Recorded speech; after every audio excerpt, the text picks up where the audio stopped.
Yang pertama itu adalah kalau yang ini sudah kelas 3636 ya bisa saja kalau misalnya sekolahnya cukup biayanya, gurunya cukup, ya bisa nambah apa namanya? Penyangga. Iya, namanya Kuota penyangga. kuota penyangga. Jadi ada cadangan kuota yang bisa mengantisipasi mereka yang taruhlah misalnya kalau memenuhi kualifikasi tapi tidak masuk, tapi itu tidak mungkin juga kalau sistemnya berjalan dengan baik. Iya. Nah, tetapi dari sisi kebijakan, kepala bidang apa namanya ini?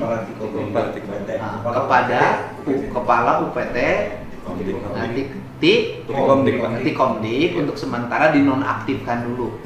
Kemudian diganti oleh Reza Rahadian karena kebetulan kemarin mainnya sama Mbak Imong ya sekarang ya.